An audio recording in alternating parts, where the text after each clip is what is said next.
Hey guys, what's up? I'm CJ and welcome back to my galaxy and welcome back to this week's film club. And today, and for the third time, we are watching The Nightmare Before Christmas. Now, I have watched this movie before, like I say, and usually the title is like revisiting such and such film. Sometimes I'm not revisiting it, but today I am revisiting this one. I haven't watched it in a long time, I don't think. I think I may have watched this movie the last time with like my sisters or something like that, like in my childhood. I cannot remember the last time I watched it, but it's been a while. The one scene that I think really sticks in my mind from like the last time I watched this movie was God, I hope it's the right I really hope this is the right movie I'm thinking of. I don't know. I feel like the one, she's kind of like a Frankenstein person, the one that has like limbs that she can take off. That's The Nightmare Before Christmas. Yeah, I'm pretty sure it is that character. I don't remember her name, but I remember the he loves me not flower thing scene with that one, and I think she might be sitting at the end of that like cliff thing that's in the poster. And I think that's where she was sitting. And for some reason that's like the one scene I remember from watching the movie, and I remember that whole like subplot, like the romantic subplot, was really cute. For some reason I like that. I don't know why.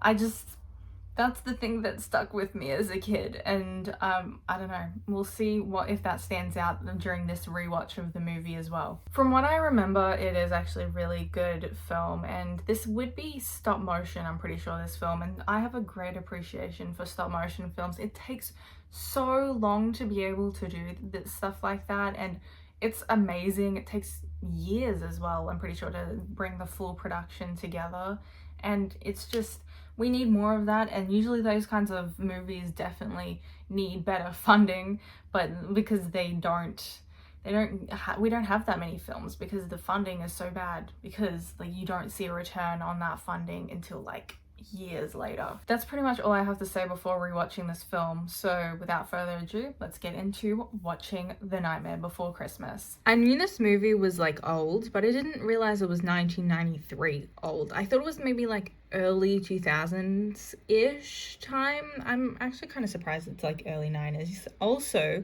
hour 20 minutes. I know that I said it's like stop motion, at least probably.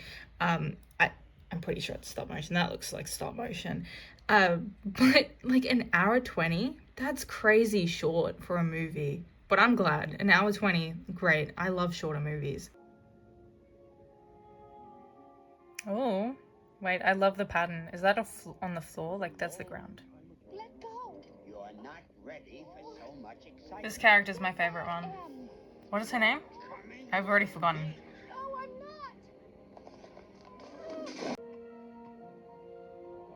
Oh, it's a doggy. No, Zero, not now. I feel like the voice actor really does not match the character's look and appearance. Me every 1st of November. Christmas! His legs are so long that he's literally too tall for this house. He has to crawl across the floor. Why is he calculating Christmas? Dude, what are you doing? I don't think that's how Christmas works. I didn't remember this scene quite right, but oh, wait, that's so cute. I don't remember that happening.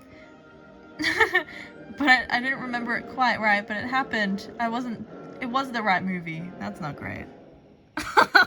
Oh no! This thing definitely reminds me of Beetlejuice. It looks exactly the same. It's probably how they made that one scene in Beetlejuice too.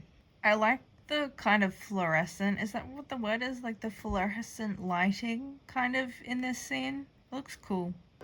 Ugh. This is a little outdated, isn't it? It's so gross. I can't stop laughing at this. Look at this. He is so dramatic. What is he doing? He's just... What? Okay, this here is the scene I was referring to earlier in the video. Ready? I mean, she did it earlier in the movie, but this is what I was thinking of.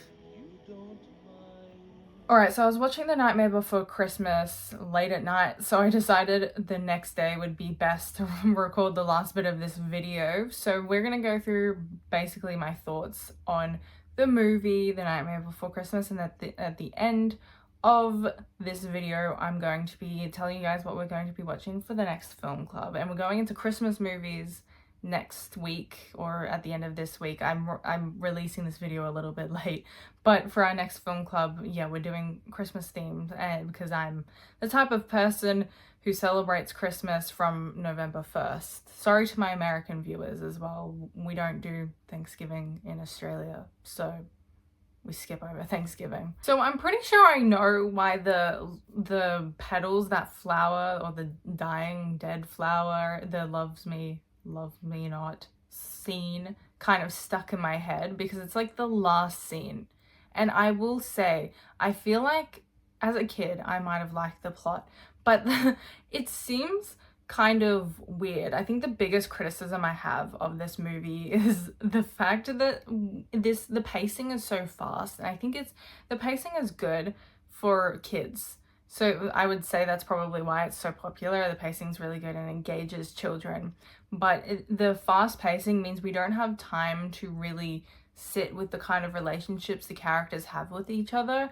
So what is their name? Jack Skellington and Sally, I believe, are the names. And by the way, I was looking up all these voice actors. Just like a side note from the criticism, I was looking up the voice actors for these characters. Catherine O'Hara, however you say her name, she voices Sally and a character named Shock. I don't know who that is. I didn't actually learn the names of the characters that well, because once again it was very fast paced. So she voices someone named Shock as well. If you don't know who Catherine O'Hara is, she is in Beetlejuice, another Tim Burton movie, and she is the stepmother in Beetlejuice. She also comes back for Beetlejuice, the sequel, and I'm pretty sure is in like Tim Burton films anyways, in like the same way that Winona Ryder is in a lot of Tim Burton films. Like, he has his like main actors that he likes recruiting and casting, whatever, recruiting, the same thing, and he kind of has like the same actors and voice actors. She's pretty good at voice acting, I will say. Sally does not sound like her. Very interesting. So the characters don't have a whole lot of time to really understand, or for the audiences to understand, the relationships between them. And the fact that Jack Skellington and Sally they know about each other, but the movie doesn't really portray the fact that they know each other already. It's just that he asks her to do up his like Santa Claus uniform and to make that for him, so he knows her well enough to know like what her skills are. But that's like the only indication that they know each other until the end, that they're like a couple or whatever the hell I don't know. Whatever ends up, that romantic subplot having like a conclusion, a resolution. And another thing, the movie doesn't have a whole heap of a resolution. And I don't know, I feel like Tim Burton doesn't really do resolutions like that. So I think that's fair. He kind of does the, you know, ambiguous doom and gloom sort of ending. So I guess that's good. I just prefer proper resolutions, unless it's like a very in your face ambiguous ending. It just felt like the plot didn't have like a point because there was no resolution. So I feel like there were a couple things that definitely could have been done better. I just want to go off in like a little bit of a side note as well, just quickly, about Tim Burton. Tim Burton is known to be a little bit of a racist as well, so I just want to keep that in mind with watching this like whole film. And if you're watching Tim Burton films as well, what I found kind of funny is that Beetlejuice, his other films, he added like this whole scene with just like black people in it. He said in the past that black people don't fit his aesthetic, which is where the like whole racism thing comes from. And Beetlejuice has like this whole scene of a bunch of black people dancing in like a subway system at some point, which I actually, that was my favorite scene in that film. And we're only talking about it because it's like Tim Burton. But yeah, it just felt like he goes like, I'm not a racist, I swear. And I just find that really funny. But he's when you're watching a Tim Burton film like The Nightmare Before Christmas or just anything, he's made quite a few films, just like keep in mind that he is not a great person. Another bit of research that I did while I was watching this film, I just found this whole thing really interesting as well, just like the background of this film, who's cast in it, and you know, like what made this production actually happen is that Tim Burton, I think the internet said, Google told me that while he was working with Disney Studios, he wrote like, I think it was a poem, and that's what The Nightmare Before Christmas was based on. And he wrote it like a decade prior, I think around the same time as Beetlejuice came out. So The Nightmare Before Christmas, I'm pretty sure, is essentially because Beetlejuice came out, because of the success of Beetlejuice. So essentially Tim Burton had the opportunity to make his like story slash poem into a movie because his career grew so fast under Disney, I believe, but I could be wrong. I don't know who produced Beetlejuice. Like I said at the beginning of this video as well, I love stop motion. This stop motion animation is definitely really creepy. And a lot of it reminds me, one of the cats, there was like a cat at some point, it wasn't really a character, it just hung around like some of the like background figures in the film. It looked a lot like the Coraline cat, and Tim Burton did not make Coraline. I feel like that's a common misconception, but it looks very similar because of the way you have to make stop motion. Their animation styles are quite similar, and I assume they all talk to each other, so they have like, I don't know, they share around the animators, so they bring their own styles and it just like merges together. As creepy as the Nightmare Before Christmas animation is, it's very obviously purposeful and it's really good. I love the actual aesthetics of this film. I have like, obviously, like I said before, I have criticisms of the actual story itself, and I feel like it could have been slowed down a little bit just to build up the characters' relationships. But I do think that they really thrive within like the actual vibes of the film and the aesthetic and just the overall like set design and stop motion figures. It would have taken them so long to be able to make that film, and I really feel like you can't criticize it, because if anyone takes the time to make stop motion, that's absolutely phenomenal. I also did not expect it to be a musical, because from my recollection, it wasn't like, there wasn't a whole heap of songs in it. Like the soundtrack was really good, but in my mind they don't sing as much as they do, so that was like actually very much a surprise. I'm not actually a huge fan of musicals. They're not usually my type of film that I go to. So when I saw it, I was like, oh no. I didn't realize I would be watching a musical. That's actually kind of ironic though, because my favorite film is The Sound of Music, so I'm a little bit of a hypocrite. However, musicals just aren't generally the types of movies I go towards, so I don't watch The Nightmare Before Christmas. Obviously I haven't watched it in a while because it's a musical. I might just be dumb though, because musicals, I don't like them because I can't follow what's going on properly with the character motivations, and Jack Skellington has all of his motivations as a character as to why he's like creating his own version of Christmas, because that motivation is like actually in the song. He's like lost his identity. He's having a midlife crisis by the looks of it. So that's all in song. So I've never really, like, picking up on that is a bit difficult for me. I might just be a bit of an idiot. I'm not great with subtext. So that might be the reason why. Sally is obviously my favorite character. I just love her design, and it makes me so sad that she's kind of like this abused woman as a character in this film, and it makes me really sad to see that. And she's finding all these like different strategies to like poison, I don't remember what his name is, but the like doctor slash scientist guy, he's whatever his name is.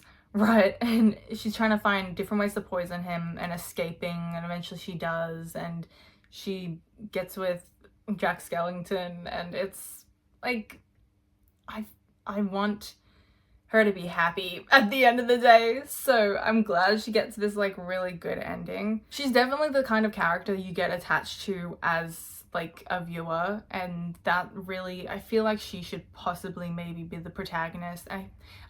I feel like maybe she's the love interest, but at the same time I'm like, she's the protagonist. But also in the synopsis it says Jack Skellington, so he's the protagonist and Sally's the love interest.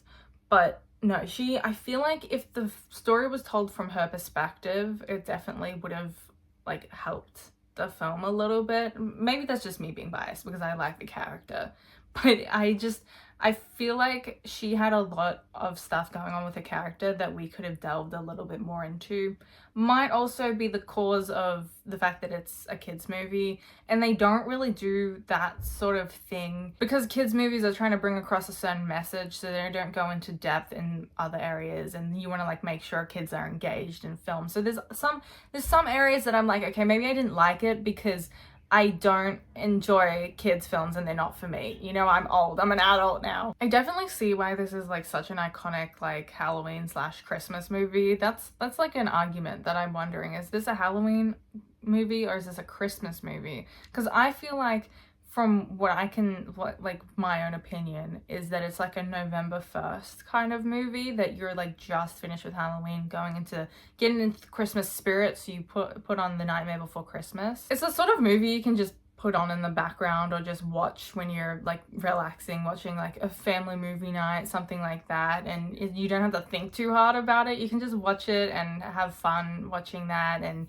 see all the cool stop motion animation, and there's different like scenes that are really entertaining and really cool to see, especially the one scene that I think was really cool with the kind of fluorescent lighting, like I said earlier in the video, with like the boogeyman or whatever. I don't remember his name. He went by like multiple names. I feel like it was like Oogie Boogie or something, and then Boogeyman. And his scenes, whilst there was a little bit that I was like, that's outdated, it's definitely, that was cool. With the fluorescent lighting, that was like a cool scene that I can see like watching with your family members. Like a young family can watch that as well, and it'd be really entertaining for the kids. So I can see why it's a very iconic movie. There are both positives and negatives to this movie. And that happens with like pretty much every movie, that there's like things that, especially if it's older and there's things that are like outdated, and you can see The Nightmare Before Christmas is definitely one of those movies that it's like a 90s film. You can tell just by like the quality and the storytelling as well. It's definitely one of those like 90s fairy tale sort of like storytelling movies. And there's a lot of Christmas movies that I feel like are also from the 90s that I remember watching growing up. I was not born in the 90s, but I like grew up watching some 90s films, obviously, but you know, they're iconic, and it's the same style and feel as those, like, I feel like it might be from the 90s, it might be older, but it's like those Christmas movies that are like stop motion animation, and one of them is about like Rudolph the reindeer. Like that's the vibe it gives off, and it's definitely that kind of style. It's like dated, but it's still like lots of people love watching it as a family, or Christmas or Halloween for The Nightmare Before Christmas. So it's definitely, it's iconic and it's a classic. So now that we've finished talking about The Nightmare Before Christmas, I'm going to announce what we're going to be doing for the next film club. And on my community tab, there's always a poll once a week to vote for what our next film club movie is going to be, so you guys can also participate. So there'll be 3 options for you guys to select from if you want to do that. Just head over to my community tab. This week you guys voted on the Christmas movie Home Alone, and this is one of my favorite all-time Christmas movies. Home Alone is iconic. I watch it so many times throughout the Christmas season, and this is going to be just my first watch of Home Alone, and there's nothing you guys can do about that. Home Alone, also an iconic movie, so you guys should definitely go and watch that one for next week. But if you watch The Nightmare Before Christmas for this week, I would love to hear your thoughts, and I would love to know, is it a Halloween movie or is it a Christmas movie? I need to know what your thoughts are on The Nightmare Before Christmas. If you guys enjoyed this video, please like and subscribe. It really helps out my channel and I greatly appreciate it. Obviously comment down below, like I said, all your thoughts on The Nightmare Before Christmas. Once again, guys, I hope you enjoyed this video, but I've been CJ, and I'll see you guys in the next video. Bye!